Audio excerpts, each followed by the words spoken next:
ఉమ్మడి నిజామాబాద్ జిల్లాలో ఇసుక దందా మళ్లీ మొదలైంది. నదీ ప్రవాహం తగ్గగానే ఇసుక అక్రమ రవాణా చేస్తున్నారు. నిత్యం వందలాది వాహనాల్లో ఇసుక తరలిపోతున్నా పోలీసులు పట్టించుకోవడం లేదంటున్నారు జనం. ఎన్నిసార్లు ఫిర్యాదు చేసినా పోలీసులు పట్టించుకోవడం లేదని చెబుతున్నారు స్థానికులు.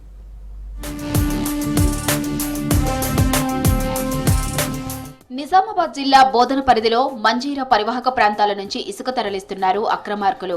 ప్రభుత్వ నిర్మాణాల కోసం కొన్ని చోట్ల స్థానిక తహసీల్దార్ అనుమతితో తీసుకువెళ్తున్న ఇసుక రవాణాలోనూ పెద్ద ఎత్తున అక్రమాలు జరుగుతున్నట్లు సమాచారం. ప్రభుత్వ వర్క్స్ కోసమని చెప్పి ఇతర అవసరాల కోసం కాంట్రాక్టర్లు ఇసుక దారి మళ్లిస్తూ సొమ్ము చేసుకుంటున్నట్లు స్థానికులు ఆరోపిస్తున్నారు. సిద్దాపూర్, ఖన్గావ్, కప్పర్లా, హంగర్గా గ్రామాల పరిధిలోని మంజీరా పరివాహక ప్రాంతంలో రాత్రి వేళలో ఇసుక అక్రమ రవాణా నడుస్తుంది. మంజీరా నది దాని ఉపనదులైనటువంటి హరిద్రా నదిలో పెద్ద ఎత్తున ఇసుక అక్రమ రవాణా జరుగుతూ ఉన్నది. ప్రైవేటు భూముల్లో ఇసుక మేటల తొలగింపు పేరు మీద సిద్దాపూరు, మందార్నాలో క్వారీ అనుమతులు పొందినప్పటికీ కూడా పెద్ద ఎత్తున అక్కడ అక్రమ ఇసుక రవాణా కొనసాగుతూ ఉన్నది.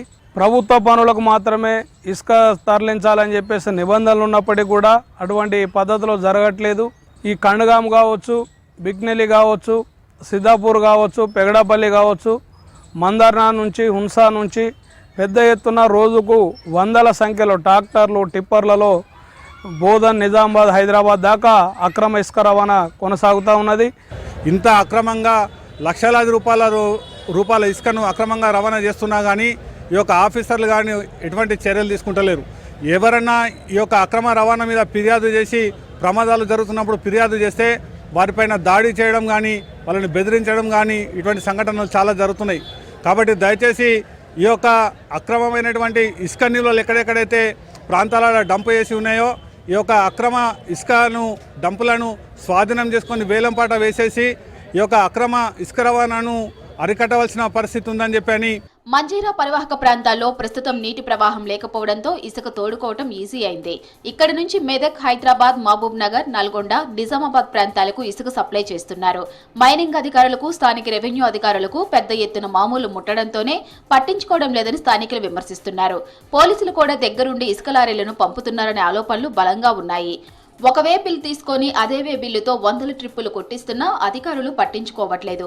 గ్రామాల నుంచి మంజీరా నది వరకు కిలోమీటర్ సొంతంగా రోడ్లు వేసుకొని మరీ ఇసుక దందా చేస్తున్నారు. ప్రతిరోజు నిత్యం నడుస్తూనే ఉన్నాయి, రాత్రుల్లో కూడా నడుస్తున్నాయి. యంత్రాంగం కూడా ఏం చేస్తుందో తెలియదు.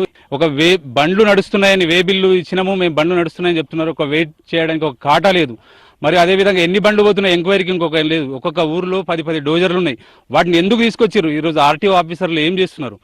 ఒక ఊర్లో ఒక రైతు దగ్గర అట్లాంటి బండ్లు ఏం అవసరం?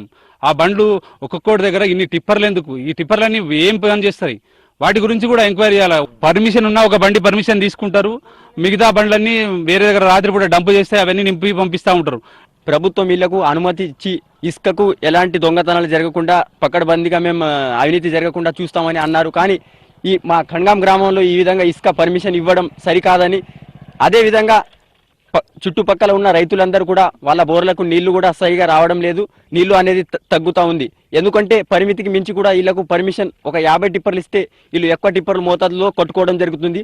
ఈ టిప్పర్లలో ఇసుకను తరలిస్తూ ఉన్నారు. ఎవరైనా అడ్డుపడితే వాళ్ళకి బెదిరించడం కానీ రౌడీజం అనేది చేస్తూ ఉన్నారు.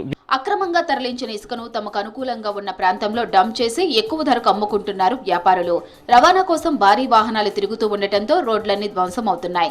పలు గ్రామాల్లో ఇసుక లారీలతో జరిగిన ప్రమాదాల్లో అనేక మంది గాయాల పాలయ్యారు. నిజామాబాద్ జిల్లాలో టాస్క్ ఫోర్స్ టీం సరిగా పనిచేయకపోవడం, టాస్క్ ఫోర్స్ ఉందా లేదా అన్నట్లుగా వ్యవహరించడం కూడా ఇసుక దందా చేసే అక్రమార్కులకు అవకాశంగా మారిందన్న విమర్శలు ఉన్నాయి. యూత్ కూడా గంజాయికి, డ్రగ్స్ కు, మాఫియాకు, మద్యంకి చాలా మట్టుకు బానిస అవుతున్నారు. బీజీ మనీ అనేది ఒకటి ప్రోత్సహిస్తున్నారు. ఒక ట్రాక్టర్కి మినిమం ఒక 2000 సంపాదన అవుతుంది. 5 ట్రిప్పులు కొడితే 15-20 సంపాదన అవుతుంది. వీళ్ళు వేసే ఫైన్ ఒక 2000. దానివల్ల ఎటువంటి నష్టం జరుగుతలేదు. వాళ్ళకి పోతే పోని ఒక 2000 ఫైన్ పడుతుంది కదా అని చెప్పేసి వాళ్ళు కూడా రౌడీ విజయాన్ని దాన్ని యూజ్ చేసుకొని బాగా చేస్తూ ఉన్నారు. మరి అధికారులు ఏం చేస్తూ ఉన్నారు? మేము నిలదీస్తూ ఉన్నాం. మరి ఎప్పుడైనా కానీ కళ్ళు తెరిచి ఈ ఉష్క మాఫియాని అడ్డుకోవాలని రాత్రిళ్ళు ఎవరంటే వారిని నడిపిస్తూ ఉన్నారు. యాక్సిడెంట్లు అవుతూ ఉన్నాయి. అదేవిధంగా భూగర్భ జలాలు కూడా అరగంటూ ఉన్నాయి. రైతులకు తీవ్రంగా ఇబ్బంది ఉంది. ఇప్పుడైనా కళ్ళు తెరిచి ప్రభుత్వం దీని మీద చర్య తీసుకోవాలని మేము ఇసుక అక్రమ దందాపై స్థానికుల ఫిర్యాదుతో డీజీపీ సీరియస్ అయినట్లు సమాచారం. పూర్తి స్థాయిలో అధికారులు స్పందించి అక్రమార్కులపై చర్యలు తీసుకుని ఇసుక దందాను కట్టడి చేయాలని కోరుతున్నారు స్థానికులు.